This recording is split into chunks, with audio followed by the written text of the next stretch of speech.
Theorem 37 page number 136 এখানে বলেছে angle in a semi circle is a right angle. তাহলে আমাকে প্রুফ কি করতে হবে? যে কোনো একটা সেমি সার্কেলের মধ্যে যদি আমি কোনো অ্যাঙ্গেল ড্র করি তাহলে সেটা একটা রাইট অ্যাঙ্গেল হবে। ঠিক আছে, তাহলে এখানে দেখ একটা সেন্টার ও দিয়ে একটা সার্কেল ড্র করা হয়েছে। এই ও সেন্টার দিয়ে একটা সার্কেল ড্র করা হয়েছে। তার এ বি হচ্ছে একটা ডায়ামিটার। তাহলে ডায়ামিটার ওই সার্কেলকে দুটো সেমি সার্কেলে ভাগ করবে। তাহলে এই সেমি সার্কেলের মধ্যে একটা অ্যাঙ্গেল টানা হয়েছে এ সি বি। এই যে অ্যাঙ্গেল এ সি বি আছে সেটা রাইট অ্যাঙ্গেল আমাকে প্রুফ করতে হবে। তাহলে এখানে আমার রিকোয়ার্ড টু প্রুফ কী হবে? এই যে অ্যাঙ্গেল এ সি বি সেইটা হচ্ছে ওয়ান রাইট অ্যাঙ্গেল, বা সেটাকে 90 ডিগ্রি এটা বলা যায়। তাহলে এই যে অ্যাঙ্গেল এ সি বি আছে সেটা একটা রাইট অ্যাঙ্গেল, সেটাই আমাকে প্রুফ করতে হবে। ঠিক আছে, এটাই হচ্ছে আমার রিকোয়ার্ড টু প্রুফ। তাহলে এটা প্রুফ করার জন্য এইখানে দেখ এই যে এ পি বি, এই যে আমার আর্কটা আছে, এই আর্কের ওপর দেখ একটা অ্যাঙ্গেল আছে এ ও বি আর একটা অ্যাঙ্গেল আছে এ সি বি। তাহলে দেখ আগে দুটো থিওরেমে যেটা করলাম যে অ্যাঙ্গেল এ ও বি সেটা কীরকম হচ্ছে, একটা আর্কের ওপর সেন্টার দিয়ে যাচ্ছে। আর অ্যাঙ্গেল এ সি বি সেটা কি হচ্ছে, সেম আর্কের ওপর অ্যাঙ্গেলটা আমার সার্কেলের ওপরে আছে। তাহলে এখানে কি হওয়ার কথা, angle A O B equal to 2 into angle A C B, তাই তো হওয়ার কথা। তাহলে এখানে দেখ প্রুফে আমরা কি লিখব, angle A O B on the center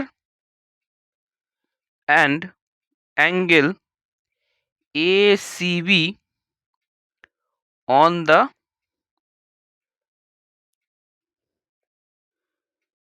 circle are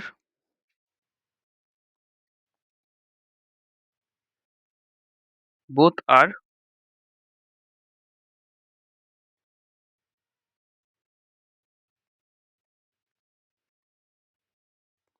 on the arc APB। তাহলে এই অ্যাঙ্গেল এ ও বি আর অ্যাঙ্গেল এ সি বি এই দুটো অ্যাঙ্গেলই এ পি বি আর্কের ওপর আছে। শুধুমাত্র এ ও বিটা সেন্টারের ওপরে আছে আর এ সি বিটা সার্কেলের ওপরে আছে। তাহলে এখান থেকে আমরা কি বলতে পারি, অ্যাঙ্গেল এ ও বি সেইটা equal to angle two into angle A C B. ঠিক আছে, আগের থিওরেমগুলো থেকে আমরা এই লাইনটা বলতে পারি যে angle A O B equal to 2 into angle A C B. ঠিক আছে, এবার দেখ এই যে লাইনটা আছে এটাকে আমরা এরকম করে লিখতে পারি 2 into angle A C B equal to angle A O B. শুধু ইকুয়েশনটা ঘুরিয়ে দিলাম। তাহলে এরপরের লাইনে আমরা কি লিখতে পারি, angle A C B equal to half into angle A O B. তার মানে দেখ এখানে এই টুটা যে ইন্টু এ ছিল সেটা ইকুয়েশনে এদিকে আনছি, তাহলে কি হবে, ডিভিশন হয়ে যাবে। তাই জন্য এটা 1/2 হয়ে গেল।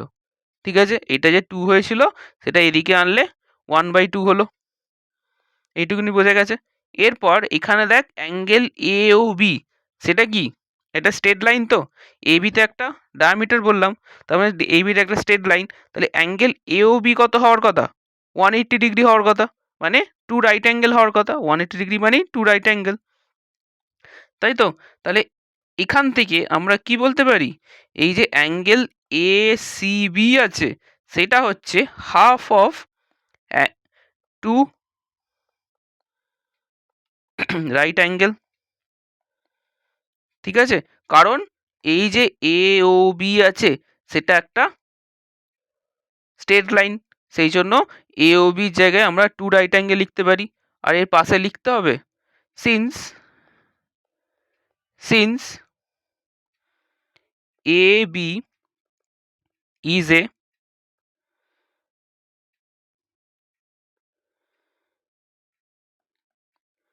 straight line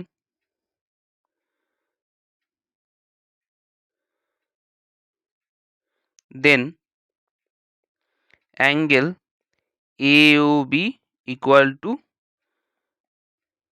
right angle, two right angle. ঠিক আছে, যেহেতু এ বিতে একটা স্ট্রেট লাইন, তাই এ ও বি সেটা টু রাইট অ্যাঙ্গেল হবে। ঠিক আছে, তাহলে এবার দেখ, এখানে এই যে টু আছে আর এখানে যেই টু আছে সেগুলো কেটে যাওয়া যাবে। তাহলে এর পরের লাইনে আমরা কি বলতে পারি, অ্যাঙ্গেল এ সি বি সেটা ইকুয়াল টু কি হবে, ওয়ান রাইট অ্যাঙ্গেল। এখানে টু আর এখানে টু কেটে দিলাম, তাহলে এখানে ওয়ান পড়ে রইবে। তাহলে এখানে angle A C B equal to one right angle হবে। তাহলে দেখ, আমাকে এটাই প্রুফ করতে বলেছিল যে angle A C B equal to one right angle, আর সেখানে প্রুফ হলো। ঠিক আছে, বোঝা গেছে। তাহলে এখানে আমরা কি করলাম আরেকবার বলে নিই, এই যে এ পি বি আছে, এই এ পি বি আর্কের ওপর দুটো অ্যাঙ্গেল আছে, একটা হচ্ছে এ ও বি আর একটা হচ্ছে এ সি বি। ঠিক আছে, এই যে এ ও বি আছে সেটা সেন্টারের মধ্যে দিয়ে গেছে, আর এই যে এ সি বি আছে সেটা সার্কামফারেন্সের ওপর দিয়ে গেছে। তাহলে এখান থেকে আমরা কি বলতে পারি, A O B equal to two into angle A C B, আর সেটাকে ঘুরিয়ে লিখছি two into angle A C B equal to angle A O B. তাহলে এই দুইটা এদিকে গেলে ওয়ান বাই টু হয়ে যাবে, তাই সেটাকে one by two into A O B লিখলাম। আর এই যে এ ও বি সেটা একটা স্ট্রেট লাইন, সেই জন্য এই অ্যাঙ্গেল এ ও বির জায়গায় আমরা টু রাইট অ্যাঙ্গেলস লিখছি। ঠিক আছে, তাহলে এবার এই টু আর এই টু কেটে গেল, তাহলে ওয়ান পরে রাখ থাকবে। তাহলে angle A C B equal to one right angle, এটাই আমাকে প্রুফ করতে বলেছিল। তাহলে এখানে যেমনভাবে গিভেন রিকোয়ার্ড টু প্রুফ আছে সেগুলো তেমনভাবে লিখবি, আমি শুধু এখানে প্রুফটা বললাম। ঠিক আছে, বাকি given R required to proof বইয়ের মতো করেই লিখবো। ঠিক আছে।